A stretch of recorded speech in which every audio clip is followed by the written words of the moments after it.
Alors ces objets, on va en voir quelques-uns. En voici un. Alors pourquoi elle est aussi importante que ça? La collection, ouais. Parce que c'est une collection qui a été collectée par un collectionneur allemand, un grand collectionneur qui voulait ouvrir un musée d'art océanien à Hawaï. Et puis le projet n'a pas pu se faire. Donc ce sont vraiment de très beaux objets, William. Ce sont des objets très typiques dans les matériaux, dans les formes, dans l'ornementation. Ce sont des objets qui proviennent d'une multitude de petits atolls perdus dans l'océan Pacifique. Ce sont des objets d'art ou des objets de la vie quotidienne? Ce sont des objets de la vie quotidienne qui sont aujourd'hui devenus des objets d'art. Alors, ce sont en général des objets pour la pêche, pour la chasse, pour les cérémonies, les objets de décoration, qui sont faits vraiment avec les moyens du bord. Vous voyez, par exemple, cet hameçon. Ça, c'est un hameçon à pieuvre. C'est typique des îles de Polynésie. Un hameçon à pieuvre. À pieuvre, exactement. La pieuvre raffolée de ces coquillages là qu'on appelle les porcelaines. Donc, elle se précipitait là-dessus, elle s'emplafonnait là-dessus, et hop, elle était. S'emplafonne. Exactement. Ah ouais. Et elle était. Le pêcheur n'avait plus qu'à la remonter. Donc voilà, des objets comme ça, William, il y en a plus de 1000 dans cette collection qui sera vendue les 5, 6, 7 avril prochain. Rare, ça. Et ça, ce sont des objets très rares. C'est un tout petit marché, le marché de l'art océanien. Il y avait très peu d'objets ont survécu. Regardez, nous avons rencontré Maître Agut qui sera au marteau lors de la vente.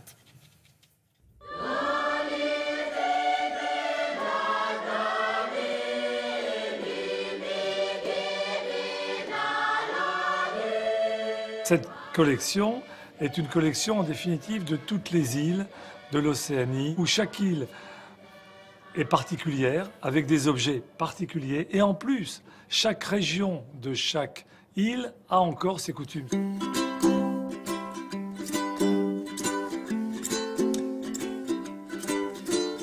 Pour la région d'Hawaï, nous avons la lance du capitaine Cook. C'est une lance qui a été collectée lors de la 3e expédition Cook et qui est donc un des rares vestiges du XVIIIe siècle de cette collection.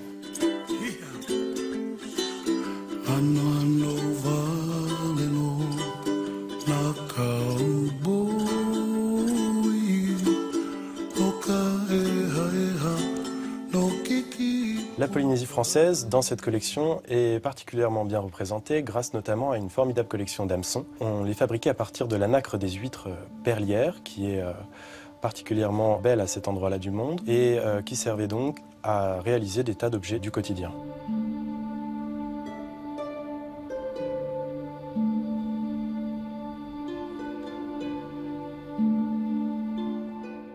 Les pilons, c'était un des objets les plus répandus.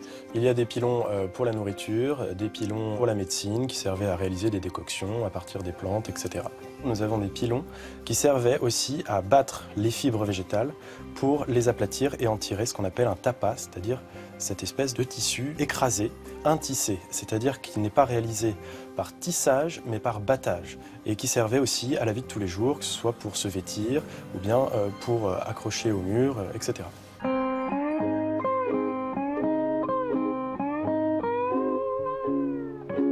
L'objet symbolique qui est particulièrement bien représenté, c'est la pirogue. On en a 3 vrais, ce qui est une chose très rare et assez exceptionnelle. Et dans cette collection, il y a aussi les maquettes de pirogues. Ce sont des choses qui ont une portée symbolique très importante pour les peuples de Polynésie, quelle que soit l'île d'ailleurs, puisque cela rappelle leurs origines, puisque leurs ancêtres étaient venus d'Asie du Sud-Est jusque dans ces régions à l'aide de ces bateaux.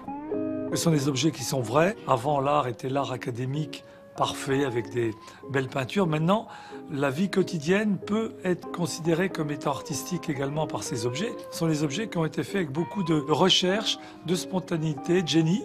Et ça fait que maintenant, tous ces objets sont appréciés par leur authenticité.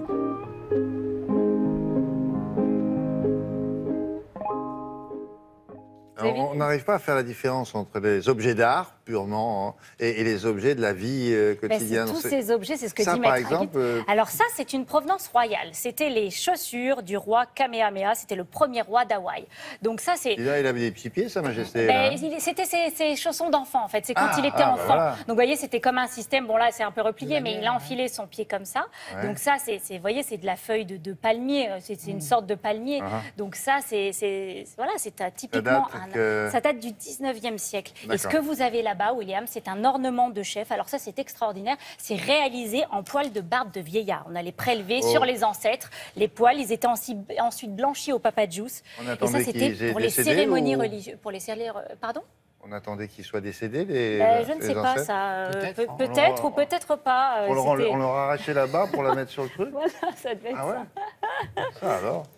Mais ça, c'était un objet très symbolique, c'était un objet sacré et seuls ouais. les grands chefs avaient le droit de Ah le oui, bien porter sûr. lors des cérémonies. La vente a lieu les 5, 6 et 7 avril. L'exposition chez Maître Agut à Neuilly est magnifique. Vous pouvez y aller tout le week-end jusqu'à mercredi. Merci beaucoup. Avec Damien Thévenot, nous emmène maintenant à